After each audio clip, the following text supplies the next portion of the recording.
I am not sure about the secret sauce. I just think that Bollywood is too content starved, and they're having a famine of sorts when it comes to good material, good stories. And maybe in 25 years, by fluke, I've done some good work which they feel is worth taking to the screen. Baki, I don't know if there's any other secret to this. But the kind of stories that you're writing or you're picking, because you have a past history of journalism and a lot of good work, is there any reason why you're picking these stories that you think is possibility of getting adapted, or how do you pick and choose? See, I have, I think, answered this question once earlier that in journalism there was one basic principle that you should always work for page one. You should not, I mean, whoever works for a feature page or inside stories is a journalist who's very lazy. I mean, I would say that. A real news reporter, I'm not talking about feature journalists, please don't get offended, those journalist friends who are here. If you want to be really become known, famous, you should work for page one. That to the top of the page, a flyer kind of thing, a headline. Only then you become a journalist worth your salt. So I was working for those kind of stories. Now at that time, in 1995, 96, I mean, years after bomb blast, I had no clue that these stories will be archived. People will come back to these stories and they would like to adapt it and make their own kind of series or movies or whatever. So after 25 years, like a किसान जिसने पहले खेती की होगी साल दो साल पहले और फिर suddenly वो उसकी फसल देख करके उसकी कटाई करके बेचने लगता है, I realize it's something which happened totally by, I don't know, I won't say my luck, but well, God was gracious to me. So खेती अच्छी कमा रही है, आपने बहुत मेहनत की है पहले. Sid, you have a new release. Correct me if I'm wrong. तुमसे ना हो पाएगा. That started out as a book, I think, because the author's name is also there. If you can give us a brief history of how it happened, why did you guys pick the book? What is the story behind it? Yeah, so it is based on a book called How I Braved Anu Aunty and Co-Founded a $1 Million Company, written by Varun Agarwal, really, really talented writer.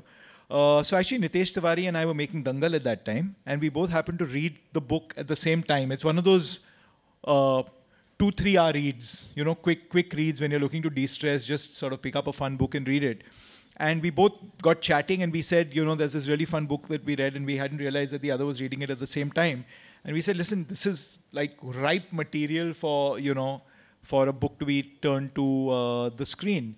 And, you know, we sort of got in touch with Varun and he was, of course, thrilled for, you know, the fact that it could be, that his book could be converted to a film. And we just found it really relevant. I mean, when it's out on Friday, so you'll all see it. But really relevant to the youth of today, not taking itself too seriously, really irreverent, but at the same time talking about what you keep thinking, you know, regarding the idea of what people are talking about, what you're doing, the judgments that you face from family, from friends, from peers, from colleagues when you want to do something different. You don't want to be Zuckerberg, you just want to set up your own little company and be happy and not have to answer to someone as a boss. So it's really about simple things like that. And we just found it really a fun, breezy read and something really relevant. So that's the reason we made it. Right. A question a lot of publishers and authors keep asking, that how do you make sure that the book is landed on your table, it gets your attention? So, I mean, what happened? Do you remember? Is it coincidence? Is it luck? Or somebody suggested, or your team had read? What? So this was serendipity because I was giving some talk at IIM Lucknow and I happened to be leaving the stage and Varun happened to be giving a talk and walking towards the stage and he handed me this book literally while we passed each other in the aisle. And I read it on the way back, on the flight back from Lucknow. So those are things that just tend to happen by chance, right? Okay, guys, hand your book. Whenever Sid is leaving, he can carry a pile. But, you know, so that really worked as a random, you know, serendipitous occurrence. But that's not, you can't structure a whole plan around things like that happening. So, I mean, what our team does, and I'm sure what your team does at Dharma is that, you know, you have a whole lot of books coming into you. So there's someone who does the coverage for that and, you know, reads through it and then is able to sort of identify whether that's something that should be adapted or not. But yes, it is a lot of incoming material considering you've got screenplays and treatments, etc. to read. And a book can tend to be much more daunting than that because it's a longer read. And therefore, I'm sure a lot of things fall through the cracks, right? A lot of very, very interesting material falls through the cracks. So it's great to have platforms like this where you have a meeting of minds between, you know, the world of literature and the world of filmmaking where you can get together and spend these few days like sort of talking about it. Because otherwise, I'm sure there are lots of very eminently like sort of important books that we're all missing out on. Right. And nowadays, I think publishers, authors, they themselves write the coverage. कि आप देख लो पहले coverage ही देख लो किताब पढ़ने की Which जरूरत makes sense, right? Yeah. Because they know that they're saving you that time and effort. Yeah. So Shriram has a film we all are excited about. I know he can't reveal much about it, which is upcoming, but I know it's based on or adapted by a book, novel, story. If you can briefly tell us, Shriram, what got your attention or how it landed on your table? What is the, how did it happen? I mean, see, what happens is, I also try to write my own stories, but they take time. Sometimes you get stuck at some point, you're not able to move ahead. So I find adapting a book a far more easier sort of a thing, because the basic material, the kernel or the premise is strong enough. I mean, if it attracts me, then the rest is my work. But at least I know I'm not inventing things, So I read a lot as much as I can. And so sometimes you come across a story which you say, okay, this is interesting. Out of 20, 30, 50, you kind of go through. And so this was one of those cases. It was a novel, and I can't reveal the name now, but it's there in the titles, in the film titles is there. We have taken the rights and all that.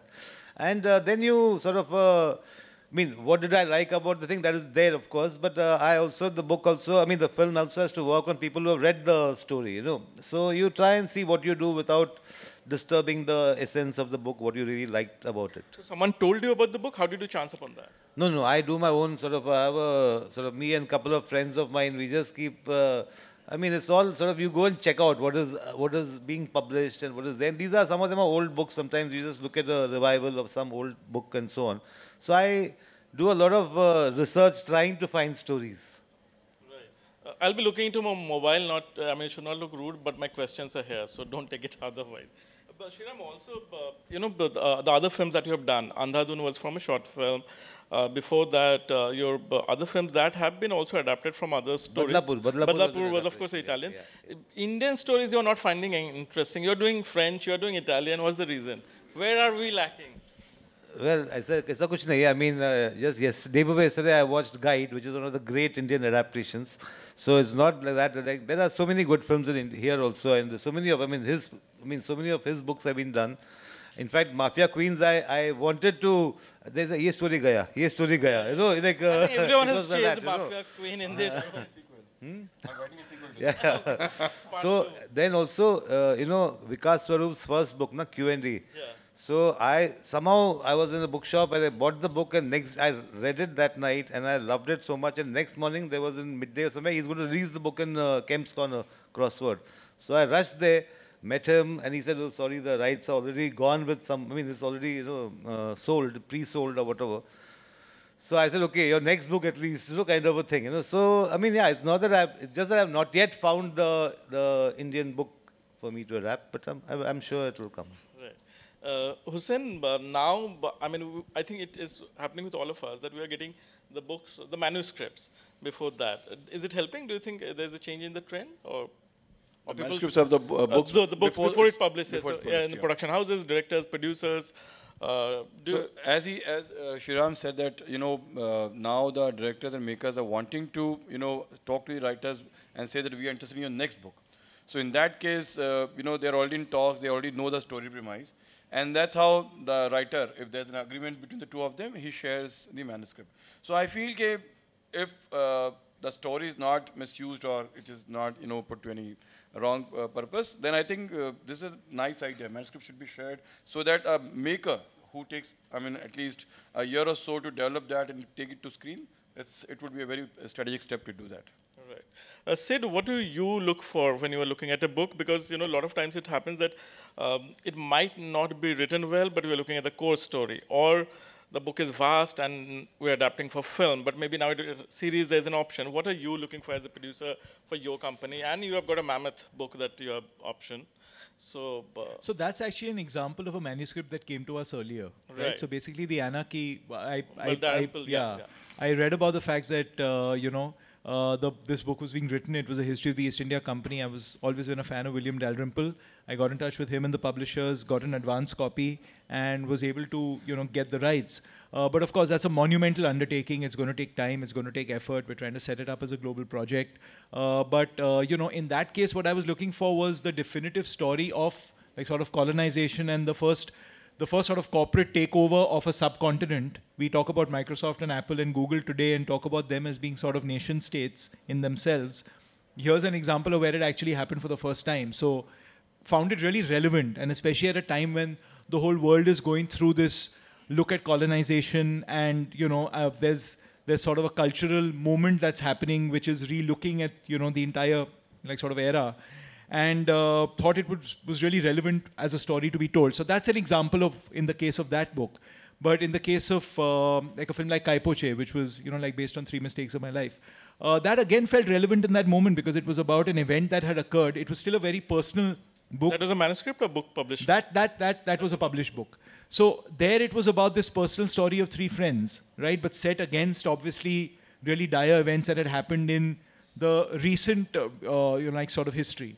So it's hard to pinpoint exactly what one is looking for, because I think it strikes you when you read it and it tells you that, okay, it's sort of calling out to be told in the audiovisual medium. I also happened to see Guide on the weekend again after many years. And it's so amazing how at that time, in Indian cinema, you had grey characters. I mean, like in Indian commercial cinema, you had superstars allowing themselves to play grey characters. And I think that only happened because it came from a literary source. It would not have happened if it was done on spec. It happened because you had that material, and that sort of convinced the actors, convinced the director that no, there has to be an element of grey, however commercial we make it. So I think it's really important for us to look for, like Sriram said, the kernel of the story that you need to be told, and then the author has to allow themselves to believe that now they're giving it into someone else's hands. It will become something different. It will not stay exactly what it was, but it is a process of evolution from word to screen. Since you both mentioned Guide, one fact that has always bothered me, that if somebody makes a list, I always check that. If you make a list of top 10 Hindi films, Bollywood films, and top 10 Hollywood films, 80% of the Hollywood films is adapted from the book. If you say Godfather, Apocalypse Now, Fight Club, but it was not the case in the earlier days, like Guide and counted few we can name. Do you think there's a reason to that? We didn't have a reading culture, or most of the authors were writing anyway the films? Because if you think of a Hindi favorite top 5 films, I doubt there are too many. Sholay, doubt there are few films which are adapted from the book. No, yeah, I feel there have been quite a few. I mean, there was an era when, Bandini is based on a novel. Yeah. Sai Bibir Gulam is based on a novel. These are all, these will be, if you say top 10 or top 5 based on box office, then I cannot say anything. No, top 10 of all time.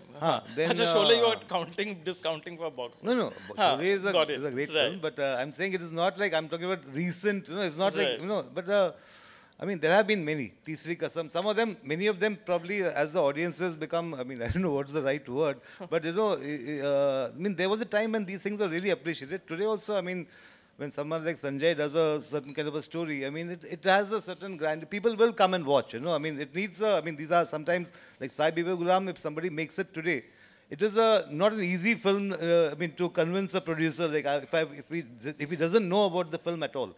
But if he knows there was a film and a certain kind of director is doing it, he might be interested. So, not that I want to do it, but I don't like to touch classics. So. Is there any book or novel that you think is unfilmable, but you want to still try? Jab bhi hoga. Is there something like that? Is there any book which you think is? I can't think of anything offhand. You can ask them in the meantime. Said, is there any book that you think is unfilmable, but you think kahin pe kabhi to I should take a chance? A book is not coming to mind, but very often when you read a book and you wonder about, I read The Covenant of Water recently by this author called Abram Varghese.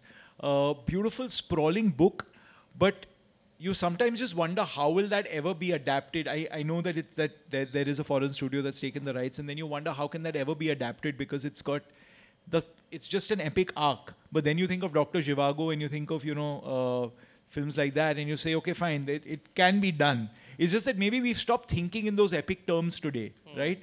And thinking that the audience is so impatient. Are they going to be, will they allow you to let a narrative play out in that measured pace over generations, in a film? When it comes to series, you still might be a little more, it might still be possible. But again, I think when you look at the overall environment today between true crime and biopics, other than that, just drama, pure drama, and which most novels tend to be drama, right? It's very hard to imagine those finding buyers today. That's the issue.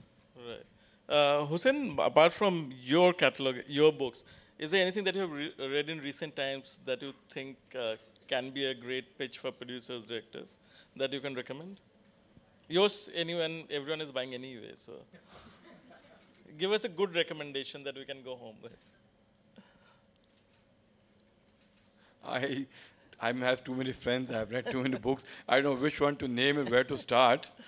I think I will pass this question. I will not be able to answer this one. Okay. Also, do you think after the film releases, do you think there's an increase in the book sales? Does it affect? How does it work out? Well, adaptation, of course, propels the book sales, and authors these days are trying to do some advanced marketing and trying to ensure that it's known that the book has already been picked up by some studio or some producer. It does help in sales, and it does help in the book getting translated into other languages. So I don't know about others, but they might be getting some benefit in revenue. For my book, have been selling. I mean, for Black Friday, what was made in 2003, but even after 20 years, I've been like getting royalties here. And Dongri Dubai, that came out 10 years ago. So I've been like, even before adaptation or after adaptation, I don't know how to say this, but I've never found any difference before and after. मतलब आगे भी hit, बाद में भी hit. नहीं मुझे नहीं पता. First page. I'm trying to avoid saying these things. Right. But yes, I mean, there have been a steady sales all along. That's it.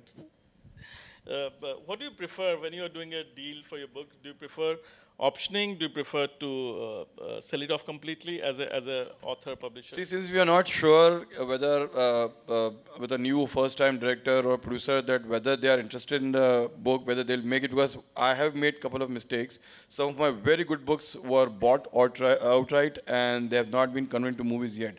So it's been 6 years, 7 years. Those studios have bought the rights. I mean, they paid entire money upfront, but it has still not seen any signs of making. So those were some of my mistakes which I have remembered. So I prefer not to sell the rights, option it for a period, maybe 12 months, 18 months, and see if the guy is really serious. If they are making it, then fine, we can go ahead in acquisition, giving the assignment. But if I really see that they are not sure and they have other priorities, then I would rather take it to somewhere else where they can make it. Right. I had a different experience. I was talking to a very well-known author trying to get the book. And she said, I'm done with dating. I want to now marry. So I'm only selling the book. I'm not optioning. Option period passes, and then it will be next date. Sid, what has been your experience? What do you prefer, optioning or buying it? Well, like Hussein said, I do think that for the producer also optioning makes more sense, because very often, you go in with the best intentions, and then you realize along the way that, at that point of time, it might not be the most viable proposition, and it's not being set up, or either not being able to get people to back it, you're not being able to cast it, whatever the case might be. So I think it puts less pressure on the entire system if you option it, and then it gives the author the flexibility to be able to take it elsewhere if you're not able to set it up, and it gives you the flexibility to not have to put that much down to start with.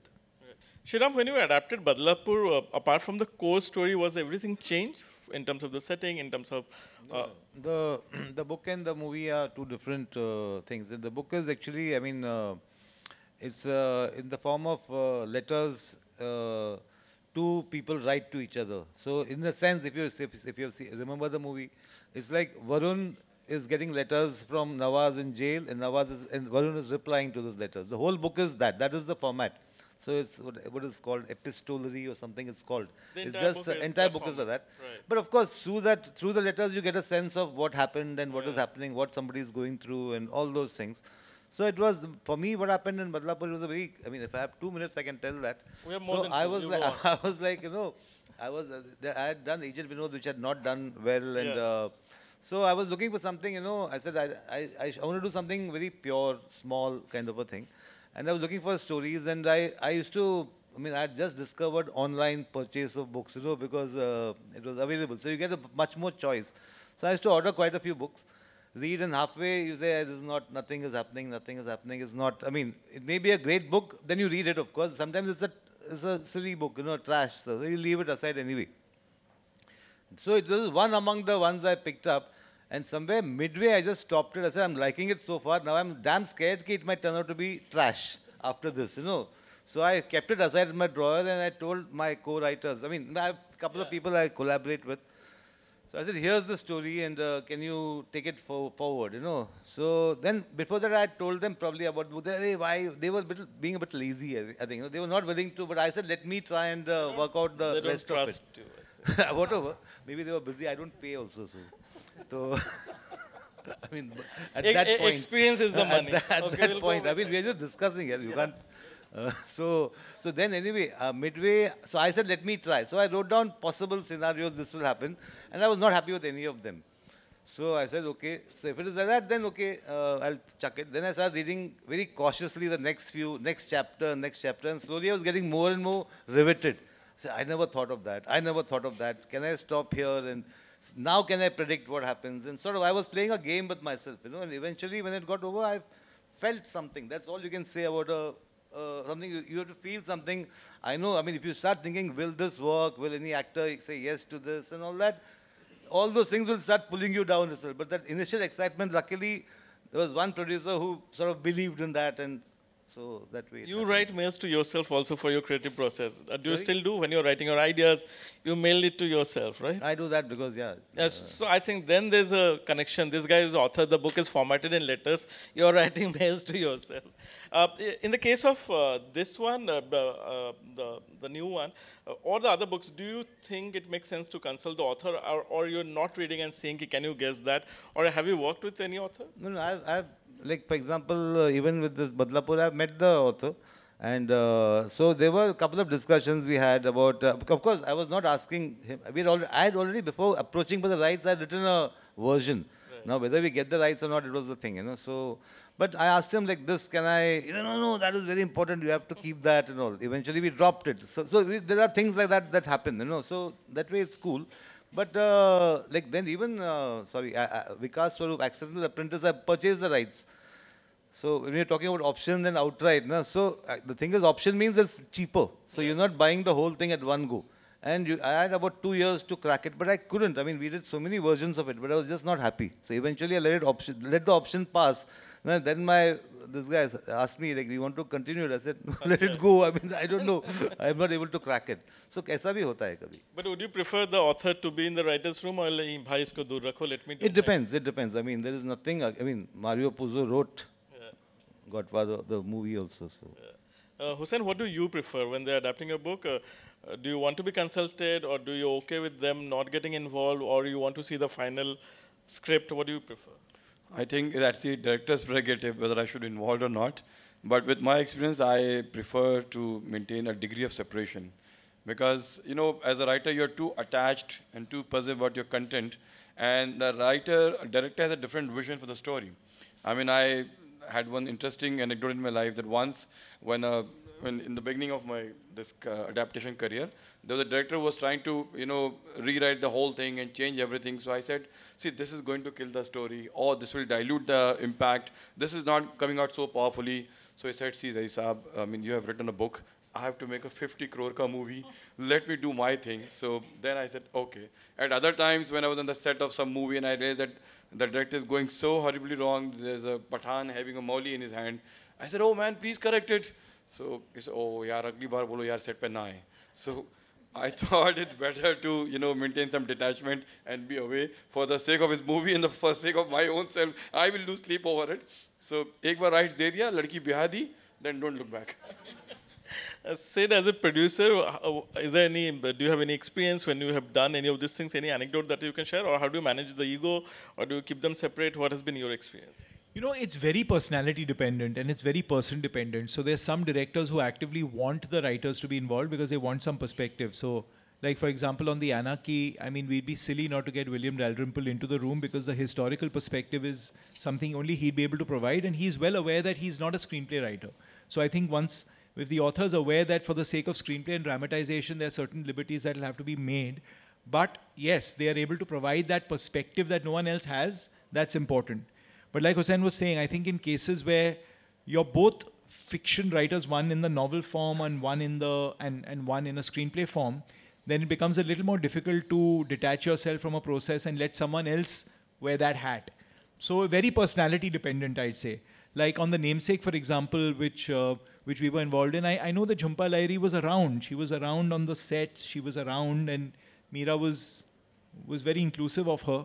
But at the same time, it was clear that it was Meera's vision of the book, and that I think that film stayed much more true to the book than most like sort of adaptations are. So it's very dependent from film to film. But I think it's collaboration is always good. I think I'll just chip in here, say that if a maker and a writer are collaborating, exchanging ideas and discussing, because the purpose is common. They want the story to work. They want the audience to like the story. So at least until one point they can work together, and they can, after that point maybe they can separate and they can go their own ways. But until one point they should be talking and brainstorming and having discussion on it. Sometimes they get attached too much. I mean, one can understand for the material and then it becomes yeah, I suffered with that syndrome earlier actually. But Sid, you mentioned Namesake. I think that's one of the rare books which I think the film was better than the book, or it went ahead from that, because the way she made the film is unbelievable that that book could be adapted. And is there any other book to films, anyone's that you think, because there always the notion is, oh, but the book was better, that is 90% of the time. Any film that comes to your mind, do you think that was better or matched up or went ahead? It's hard to say that for the films that we've made, because I mean you tend not to be that close. That from outside, anyone's. Yeah. I think The Godfather, actually. I think Puzo bettered himself on the screen as compared to what he wrote. But it was him doing it. He sort of did it himself. And then I think what actually Francis Ford Coppola was able to add to it, there was a sense of, it started out with him trying to, I think when he wrote The Godfather, he just wanted to write one pulpy mafia book, basically. But the film sort of became much more than that and had other layers to it and depth to it that resonated with all families and was able to make you feel like it's about more than just this mafia family. So I'd say probably The Godfather. Shriram, do you agree? No, I actually try not to compare, because they are just two different mediums. But if you have to say, okay, like for example, Shawshank Redemption, the movie is something much, much more than the story, but the story, everything is there in the story actually. It's just expanded. So there have been wonderful adaptations which, from this story they have made that. That kind of thing happens, and kabhi hota hai ki where you're saying the book was damn good or the movie is not. Like with Chase, James Hadley Chase, it used to happen. Whenever I used to read a James Hadley Chase, I used to enjoy it. Really, but when I'm watching the movie, I say, this is it. There's nothing much in the movie, That sometimes happens, so. Hussain, any book of yours that you thought has taken it to different level, that you're like impressed by or matched up to? I think Black Friday came very close. Right. Because maybe I am too sentimental about Black Friday. No, it's a great film. Yeah. So, but the way it was portrayed on screen was very close and very accurate to my book. I would say that. Anurag has done a fabulous job of adaptation. Right. And the best part I see that there's also name of the chapters, the way it was adapted. He remains so true to the whole story. The chapters were the same. Yeah. Even the name of the chapters, the worst day, on the run. So whatever chapter name you see in the book, you will see on the screen as well. All right. Sid, in your company, when you produce, when you develop, is there a different team for books? How does it work out? Or do you get somebody selects, or is there some agency, or you read the blurbs? What is the process so that it can help other publishers, authors? No, it's the same team. So it's basically the creative development team that looks at both the screenplays, the treatments, as well as books. Because I think it's really important for all the material that's coming in to go through one source, so that, there's one team wearing the same sort of hat when it's looking at all the material that comes in, because then they're on top of everything that's coming in and are able to sift through it to decide what it is that we want to make. But it's a pretty elaborate process. They're all sitting here actually, which they Please go raise through. your hands. People can chase you guys. Sid's team. Okay. Very Thank you. tentatively raising their hands, but yeah. So they actually spend a lot of time, reading through a lot of material. So they read the books, they read the screenplays, they read the treatments, and at the end of which, there's a defined time period that they give themselves to be able to put some process to it. At the end of which we all read a coverage and then we figure out whether it's something that we want to take forward or not. Right. Shriram, has it ever happened with you? So far, you have done most of them fictional, not true story, your films. But if you have read it's a true story, which is a great true story, but there's a book also. So would you prefer कि अच्छा book खरीद लो, but there's a cost attached to it, or you think is important to do your own research and then you can adapt from the story? I've not had, see, when there was that film has not been seen by many people, but Raman Raghav, when Yeah. I was doing that. I have seen. You have seen that, okay. So when I was doing that, I came across this book by the ex-commissioner of police at that time, R.S. Kulkarni. So it was one of the stories he had written in his book. And so I was fascinated by what I had read, Of course, that had the best account of, and since this was the cop who was actually handling it, along with that, I met a whole lot of other cops who were luckily still around when I was doing that story, including R.S. Kulkarni. And at some point, I told him I'm doing this small. It was done for video here. That time there was no concept of rights. Then I remember his wife was asking, "Is he going to pay?" So I said, "No, it never struck me. I am going for research." I'm telling him, it's a great. I loved the account of it and so on. I'm having a beautiful chat with him. He also was enjoying chatting. His wife was like, "Is he going to pay or not?" I remember that gesture from her side. And How did you handle? What did you no, I just, I didn't say anything. Then I went back and told the people who were putting in money, "Hey, we should give them, something, I've given the name, but the name is not the same. His name is there? His name is there in the story, yeah. I think I still have the DVD. It was from you only. I think I got it. But Hussein, does it bother you because so many real stories you're doing, as a book? That okay, if the book is out and somebody can do it on their own without buying the book, does it bother, or people are looking for somebody who has done all the research, everything together? Or Why won't I get bothered? I mean, it's my hard work, my sweat. I've put in years and so much of legwork in it. So I'm going to be affected if someone takes my story. I mean, there are so many Bollywood makers who have stolen my story. They have taken my story without giving any credit to me. Money is okay. I mean, that's fine. But at least I would say the basic courtesy is to credit that the story has come from so-and-so, or he was the original writer of the story and we have adapted it. So at least there are 3-4 movies which has been, lifted and plagiarized from my books without any credit or no money at all. So because it's based on real life, real incidents. it's based on real life incidents. And there's no way you can protect it? Well, I mean, either there is a litigation, I can go into litigation, or now they have an excuse of saying that they have taken from public domain. But as a reporter, I know how much of that was in public domain. So those exclusive details which they can find nowhere in the newspaper or anywhere, it will be only in my book, and you see that on the screen. So even that is a lie that they got it from public domain. So I've been through this so many times. I wish people were like as ethical as Shri Ram, that they give credit and they also bother to pay people money. So there are so many people who don't. I was part of a film called Talwar. That time he was writing a reporter's diary for Times of India. I'm forgetting the name of the journalist. Mumbai Mirror. He was writing a reporter's journey and we were doing parallel. Vishal was writing it. So it was going on parallel, and the book came after the film, or just, and it was both Times of India thing. So at one point we were thinking, should we wait for it, or delay ho jayega?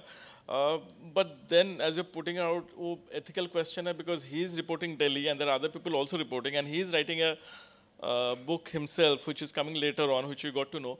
But it's in the same group. He's writing for Mumbai Mirror and it's for Jungli Pictures, So we had that question, but I don't think he was credited because Vishal also knew the commissioner who was doing his, who was investigating the case, and through we got the details. Sid, has it happened with you, or how did you manage? I mean, or do you think it's worth buying, even if it's in public domain? Because as a producer, you always face the challenge that even if I buy the book, which has happened with us a lot of times, you still have to buy the life rights.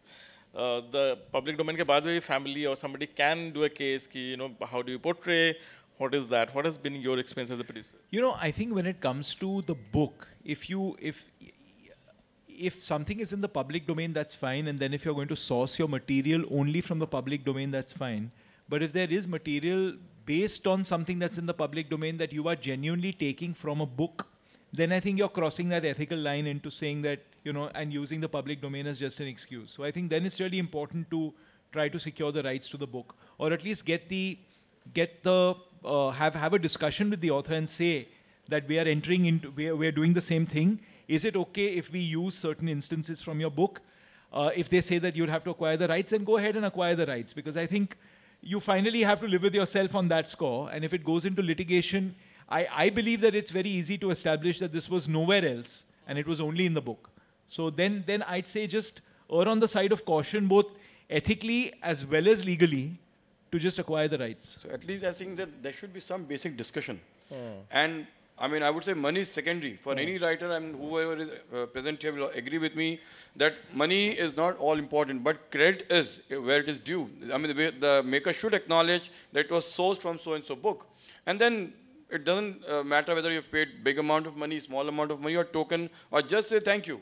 But he wants that his work should be acknowledged on the screen. As a writer, I feel very strongly about this. Do you do any precautionary measure right now that has happened because things has happened in the past?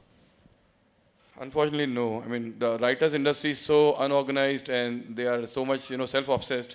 They don't want to do anything about themselves or any precautionary measures. I try to speak to so many writers, try to bring them together, try to create a authors guild, writers guild, all that in vain. Met so many big people, but because they thought, oh, we are the star in our own world, we don't have to do that. So I said, okay, then I left all that effort.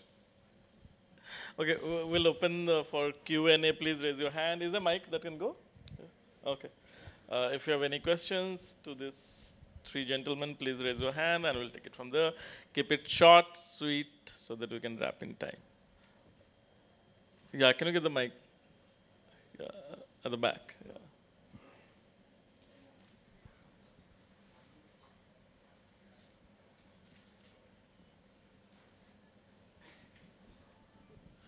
Hi everyone, I am Ravi from ABP News. मेरे मन में एक सवाल है। आजकल काफ़ी कहा जाता है कि लोग जब किताब लिखते हैं तो आजकल इस बात का ध्यान रखते हैं कि उस पर फिल्म बने या कोई शो बने ओटीटी के लिए। अब लिखने का ट्रेंड जो है वो बदल रहा है। पहले लोग किताब लिखते थे और किताब के स्टाइल में लिखते थे और फिर उसमें ढूंढा जाता था, एक कहानी को ढूंढा जाता था कि इसे अडेप्ट किया जाए स्क्रीन के लिए या ओटीटी के लिए। लेकिन अब लिखने का ट्रेंड नए लोगों में बदल रहा है, इस पर काफ़ी चर्चा हो रही है। आप लोग तीनों इसको कैसे देखते हैं कि क्या आप लोग मानते हो? हुसैन सर, आप तो राइटर भी हैं, तो आप शायद ज़्यादा इस पर आप जवाब देंगे?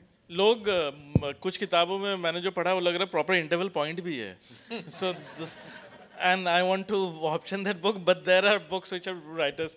Yes, so I would say first let them answer this question and I will address it in the end. Let me answer. Yeah, both of you All first three. have your take, then we can. Yeah. मेरे हिसाब से ऐसे writer, मतलब अगर वो film लिख रहे हैं तो एज अ डायरेक्टर मुझे बहुत अजीब लगेगा अगर यहाँ पे हम क्लोजअप में देखते हैं कि ऐसा लिखेगा तो फिर मज़ा नहीं आएगा ना। तो कहानी का आई डोंट नो, मतलब I don't think that's the best way to write. उनका वो जो कोशिश कर रहे हैं वो समझ में आ रहा है कि क्यों कर रहे हैं, लेकिन जो पढ़ने वाले हैं, खरीदने वाले हैं, वो इतना भी बेवकूफ़ नहीं, उनको भी अपना काम करने दो ना। तो सर आप कुछ बोलेंगे और हुसैन सर? नहीं, मेरे ख्याल से लोग अभी सिनेमा से इतने इन्फ्लुएंस्ड हैं, even if you are a writer, that you tend to write cinematically as well. So I wouldn't always blame it on the fact that they want to sell the rights to their book in the audiovisual medium. We've grown up in an age of audiovisual medium, so you have to ascribe some